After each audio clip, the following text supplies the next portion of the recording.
할렐루야. 한 주간 건강하셨습니까? 예. 날씨가 조금 시원해졌는데 일기예보상으로는 이번 주 지나가 봐야 안다 이렇게 얘기를 하지요. 어쨌거나 시간이 벌써 8월 중순으로 지나고 이제 가을의 그 문턱을 바라보는 계절이 되었습니다.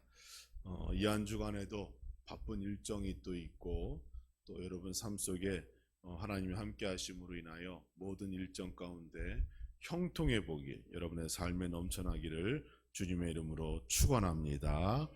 우리 옆에 계신 분들과 앞뒤로 함께 인사하실 때 오늘도 주 안에서 한 마음을 품는 성도가 됩시다. 인사하겠습니다. 시작. 오늘도 주 안에서 한 마음을 품는 성도가 됩시다. 성령으로 세워진 초대교회는 어느 교회에나 고질병이 하나 있었습니다. 고쳐지지 않는 병이지요. 전통적인 유대 사상에서 벗어나지 못한 유대인들과 이방 문화에 익숙한 이방인들이 교회 안에서 자주 갈등을 겪게 된 것이죠. 그리고 그것이 훗날 교회를 분열시키는 그러한 원인이 되기도 했습니다. 사람의 심리가 그렇지요. 불편한 분위기 속에서 그리스도의 복음이 아무리 좋아도 그것을 제대로 받아들이고 누리거나 자유함을 얻지 못하는 것입니다. 더구나 누군가 나를 미워하고 시기한다는 그러한 느낌, 그러한 분위기 속에서 어떻게 함께 신앙생활을 해 나갈 수 있겠어요? 하나님도 좋고 예수님도 좋지만 이런 부분 결코 쉬운 일이 아닙니다. 지금도 많은 교회가 교회 내에 눈에 보이지 않는 이러한 문제를 가지고 신음하는 교회가 많이 있지요. 교회의 부흥이 교회와 교회에서 수평으로 이루어지다 보니 새신자를 바라보는 시선도 예전 같지가 않고 또 누군가 교회에 새로 등록을 하면 저 사람은 어디서 왔을까? 저 사람은 이전 교회가 어디였을까?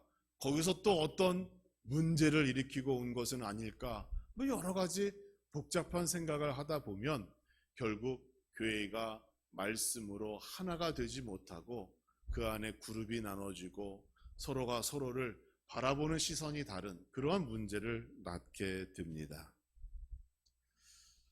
지난주에 충청도에서 부목사 생활을 하다가 저희 지방으로 이제 부임하여 오신 3년차 담임 목사님 한 분이 계셔서 대화를 하던 중에 이런 고백을 했어요.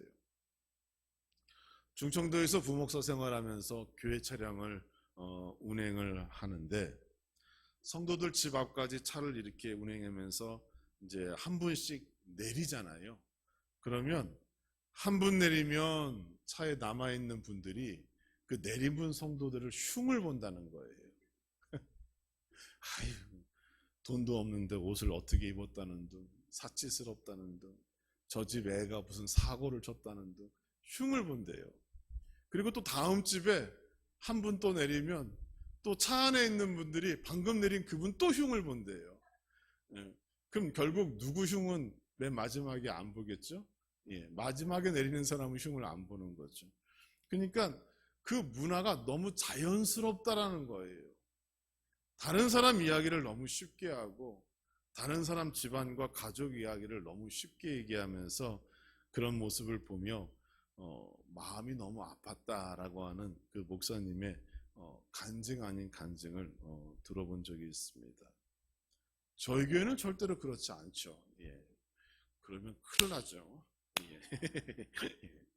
우리는 오히려 내리시면 그분 칭찬해주고 저렇게 힘든데도 교회 나오신다고 얼마나 고마운 줄 모른다고 이렇게 복을 빌어주는 우리 함라중앙교회 되기를 주님의 이름으로 축복합니다.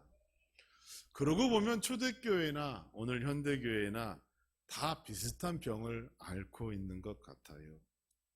사도 바울은 오늘 본문에서 이 문제를 심각하게 다루고 있습니다. 에베소 교회는 성장하고 열매를 맺는 교회였지만 그게 두 가지 갈등의 원인을 가지고 있었다는 거예요. 첫째는 아까 말씀드린 대로 유대인과 이방인들 사이의 갈등이 교회 안에 있었습니다. 예수님께서 활동하시던 그 당시만 해도 유대인 입장에서 이방인들이 천국에 들어간다는 것 상상할 수 없었어요. 천국은 시온주의 사상 또는 선민 사상, 우리 유대인들만 들어갈 수 있지라고 생각했는데, 아니 교회 안에 들어와서 보니까 예전에 우리 집에서 일하던 종도 와 있고 노예도 와 있고 이방인들도 와 있고 그들 모두가 천국에 간다고 하니 유대인들 나름대로 자존심이 상하게 된 거예요. 그래서 교회 내에 유대인들은 유대인들끼리 모이고 또 이방인들도 지역별로 또 나눠지고 그룹이 형성되고 서로가 서로를 갈등하고 견제하는 그러한 병이 생겼다는 겁니다. 유대인들 입장에서 오죽하면 사마리아 사람들을 그렇게 미워했을까요? 사마리아 사람들은 불행한 역사의 희생자들 아니에요? 그렇죠? 아수르 제국에 의하여 나라가 분열될 때 그 유대인이라고 하는 정통성을 훼손시키기 위하여 유대인들과 이방인들을 강제로 결혼시켜서 만든 사람들, 그 후손들이 사마리아 사람들이잖아요. 그러니까 유대인들이 볼 때는 하나님의 믿음을 저버리고 이방인들과 결혼해서 저렇게 자기네들끼리 불악을 이루며 사는 그 사마리아 땅, 거기를 정말로 저주하고 멸시하고 아무리 멀어도 그 지역으로 통과하지 않고 빙 둘러서 갈 정도로 그들을 사람 대접하지 않았던 사람들이 바로 유대인들입니다. 그런데 예수님 이후에 그것이 잘못되었다라고 말씀할 뿐 아니라 그 사마리아 같은 사람들, 이방인들 모두에게도 구원의 문이 동일하게 열렸고 그들 모두가 약속된 아브라함 자녀에게 주는 축복을 받을 수 있다고 하니 유대인들 입장에서는 정말로 그것만큼은 받아들이기가 힘들었다는 겁니다. 그래서 사도 바울은 이 둘의 관계를 어떤 관계라고 얘기했는가 하면 원수지간이다라고 얘기할 정도였어요. 그러니 숨겨져 있으나 언제든지 그것이 표면으로 드러나 교회가 갈라질 위기가 에베소 교회 안에 존재하고 있었다는 겁니다. 둘째는 하나님께서 성령을 통하여 다양한 은사를 주셨는데 그 은사를 받은 사람들끼리도 서로 갈등하고 있었다는 겁니다. 하나님께서 우리에게 은사를 주시는 이유는 한 가지입니다. 하나님의 영광을 위하여, 교회의 부흥과 성장을 위하여, 더 많은 열매를 얻기 위하여 우리에게 열매를 주시고 우리에게 선물을 주시고 우리에게 은사를 주시는 거예요. 오늘도 마찬가지입니다. 우리 모든 성도님들에게 나는 잘 알지 못할지라도 다 우리에게 은사를 베풀어 주셨어요. 노래의 은사가 있으면 하나님 찬양하는 일을 감당하는 것이고, 악기를 다룰 수 있는 은사가 있으면 교회 안에서 그 일을 감당하는 겁니다.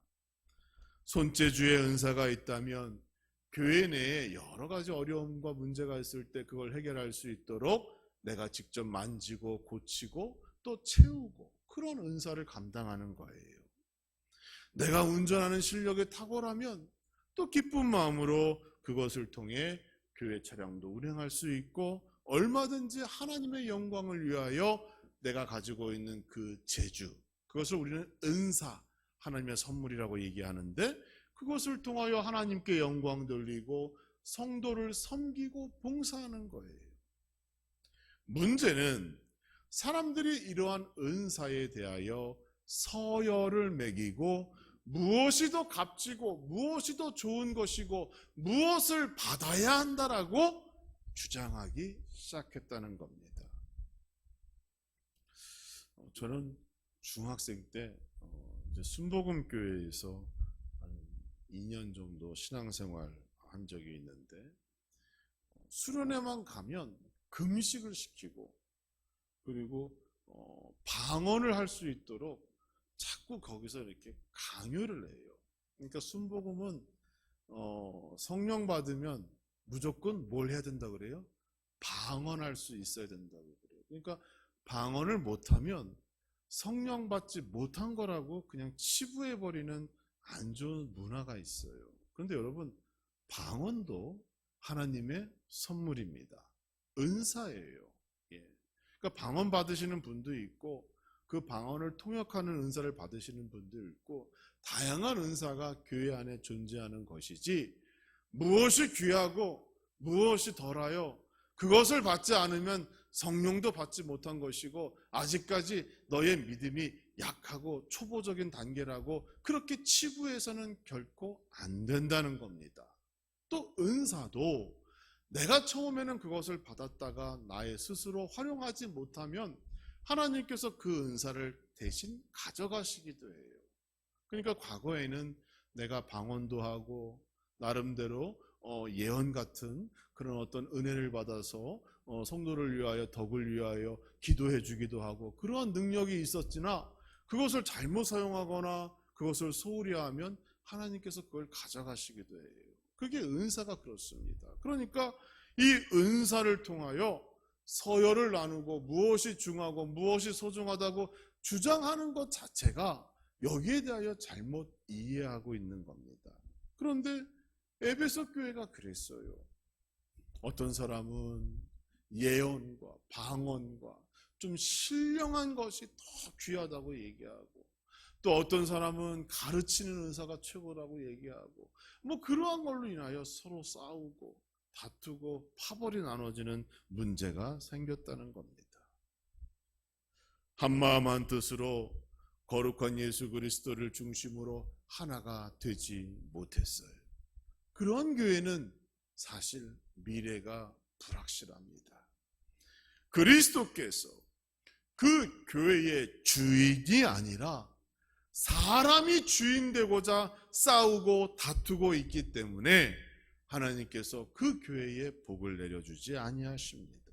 그래서 사도 바울은 이 문제를 초대교회부터 중요하게 여기고, 그들이 연합하고 하나가 되기 위하여 많은 말씀과 권면으로 편지 쓴 것을 우리가 발견하게 되는 겁니다. 바울은 그리스도와 연합하여 주님의 뜻을 이루는 교회의 가장 으뜸으로 중요하지요. 그만큼이나 성도와 성도 사이에서도 연합하고 한 마음을 품을 수 있는 것, 그것이 더 소중하고 중요한 길이라고 우리에게 말하고 있는 겁니다. 그래서 오늘 본문에서 사도 바울은 얘기합니다. 무엇을 통하여 연합할 수 있느냐? 무엇을 통하여 우리가 하나가 될 수 있느냐? 가장 먼저는 겸손과 온유의 마음을 품으라 라고 우리에게 말하고 있어요. 겸손은 무엇이에요? 겸손은 나 자신을 스스로 높이지 않는 것입니다. 그러면 온유는 무엇일까요? 여러분, 우리는 온유 그러면 부드러운 성격, 부드러운 성품 이렇게 생각하고 있는데, 성경에서의 온유는 무엇인가 하면, 내가 힘을 가지고 있어도 그 힘을 활용하여 상대방을 누르지 않는 그 마음, 그 성품을 온유라고 얘기합니다. 그러니까 겸손과 온유가 서로 다른 말인 것 같아 보이지만 사실은 같은 성격을 가지고 있는 거예요. 자신을 스스로 높여 자기의 힘을 발휘하지 않는다. 이게 겸손과 온유입니다. 우리는 어떤 모임이나 공동체 안에서 자기의 힘을 과시하려는 사람을 종종 만나게 됩니다. 자기의 목소리를 관철시키려고 하고, 자기의 뜻대로 되지 않으면, 자기의 말에 동의하지 않으면 그것 때문에 힘들어하고 시험 들고 어려워하는 사람들이 있어요. 왜 그럴까요? 답은 간단하지요. 자기 안에 있는 예수 그리스도를 나의 왕으로, 주인으로 삼지 않기 때문입니다. 예수 그리스도가 나의 주인됨을 선언할 수만 있다면, 여러분, 내 목소리가 아니에요.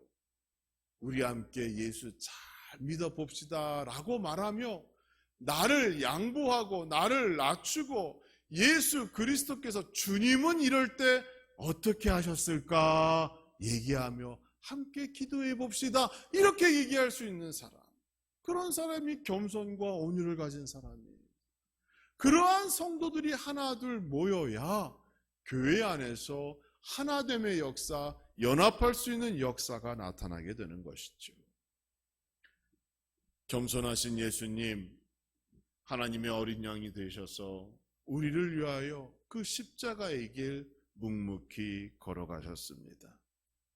예수님을 나의 주인이요 왕으로 믿는다면 더 겸손하고 온유하시고 상대를 먼저 높일 수 있는 그러한 마음으로, 그러한 삶의 모습으로 변화되어지는 저와 여러분 되시기를 주님의 이름으로 축원합니다.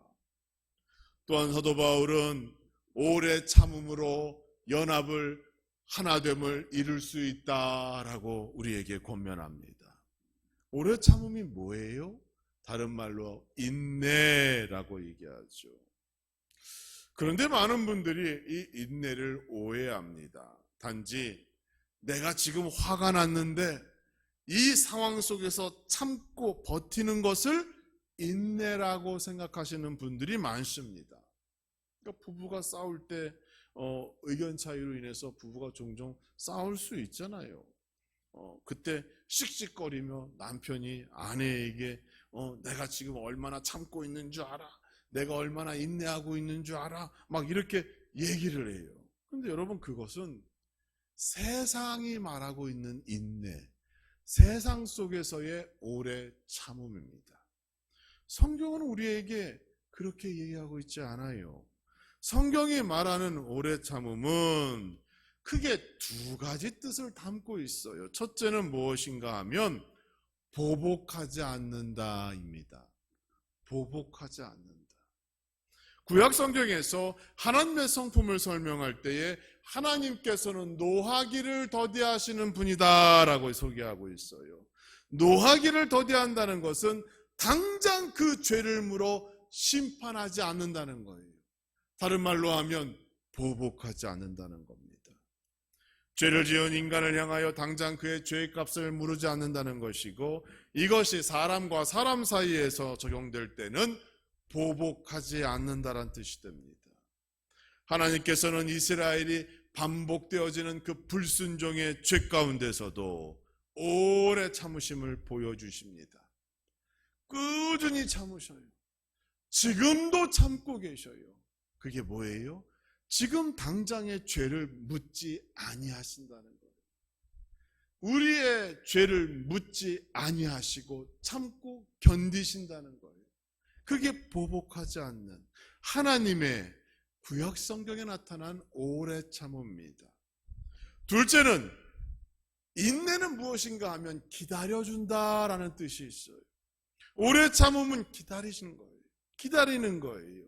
기다림이 없이는 인내라고 말할 수 없습니다. 죄에 만연된 인간은 율법으로 이제는 하나님께 돌아갈 수 없게 되었습니다. 그 율법도 자기의 주관대로 해석하고 적용했기 때문입니다. 그래서 하나님께서는 예수 그리스도의 대속적 죽음을 준비하신 거예요. 단번에 모든 죄인들의 죄를 용서하기 위한 계획을 하신 겁니다. 왜요? 지금도 참고 지금도 기다리고 계시기 때문에. 그래서 인내는, 오래 참음은 기다려준다라는 뜻, 하나님께로 돌아오기를 기다리신다라는 뜻을 담고 있는 겁니다. 예수님께서 누가복음 23장 33절에서 이렇게 고백합니다. 아버지, 저들을 사하여 주옵소서. 자기들이 하는 것을 알지 못함이니이다. 십자가 위에서 죽는 그 순간까지도 그들을 위하여 기다리시고 참고 견디고 오래 참는 예수님을 우리가 발견하게 됩니다. 사랑하는 성도 여러분, 인내가 뭡니까? 기다려주는 거예요. 상대방을 사랑하고 아껴주기 때문에 포기하지 않고 기다리는 것, 그것이 오래 참음이고 그것이 교회를 건강하게 만들고 그것이 교회를 부흥과 성장의 길로 인도한다는 것을 여러분 기억하시고 오래 참음으로 하나됨의 역사를 이루어 가시는 여러분 모두가 되기를 주님의 이름으로 축원합니다. 한 가지 더 있지요. 사도 바울은 우리에게 말합니다. 서로를 용납하라라고 말하고 있어요. 어떤 분들은 상대방의 실수를 용서합니다 라고 말하면서 다시는 그 사람 보고 싶지 않다라고 하는 분들이 있어요. 입으로는 용서한다고 하면서 용서하는데 이제는 안 만났으면 좋겠다 이렇게 얘기하는 분들이 있어요. 여러분, 이게 진짜 용서일까요? 이것을 심리학적으로 보면 다음과 같이 해석할 수 있습니다.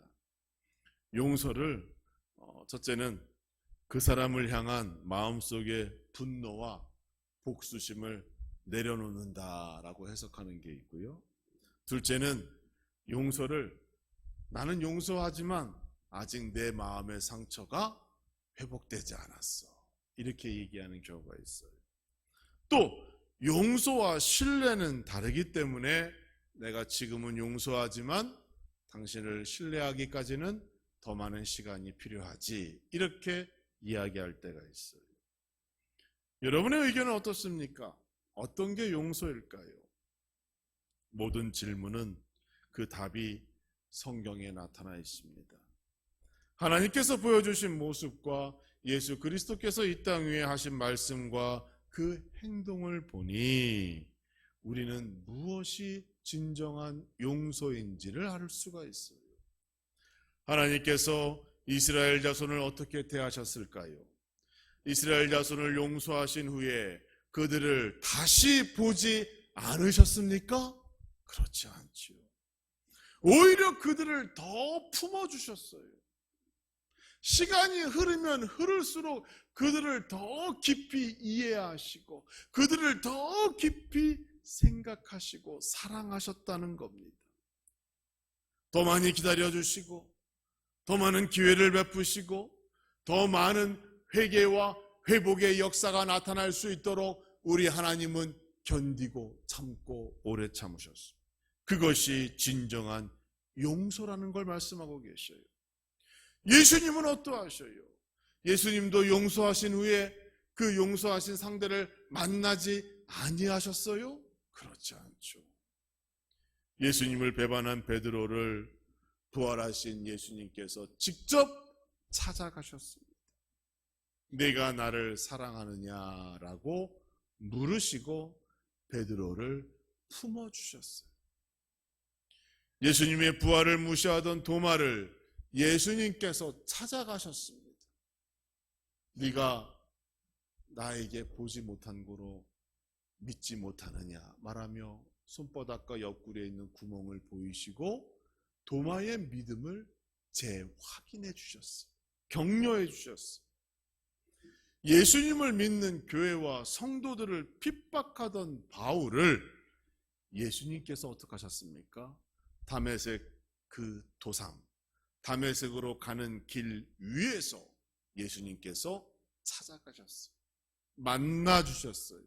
평생을 함께하여 주셨습니다. 예수님을 만난 바울이 이방인의 사도로 거듭날 수 있도록 예수님께서 그를 품어주셨어요. 성경은 우리에게 말합니다. 주 안에서 하나가 되기 위하여 서로가 서로를 사랑하고 용서하고 용납하고 품어주라고 우리에게 말씀하고 있는 겁니다. 말로만 용서가 아니에요. 말로만 사랑이 아닙니다. 찾아가야 합니다. 만나야 하는 거예요. 그렇게 마음과 마음이 서로를 만나고 용납해 주는 그러한 수고가 우리 안에 있을 때 우리 함라주안교회는 더욱 부흥하고 성장하고 변화되는 아름다운 교회로 역사되게 될 줄 믿습니다. 우리 교회가 이러한 교회 되기를 주님의 이름으로 축원합니다. 오늘부터 수련회가 시작되지요. 수련회 기간 동안 싸우지 마시고 삐지지 마시고 행복하시고 겸손과 온유함으로 오래 참음으로 용서하고 용납함으로 여러분의 믿음이 한층 더 성숙되어지는 이번 남녀전도의 수련회와 그리고 이 8월 한 달이 되어지기를 주님의 이름으로 축복합니다.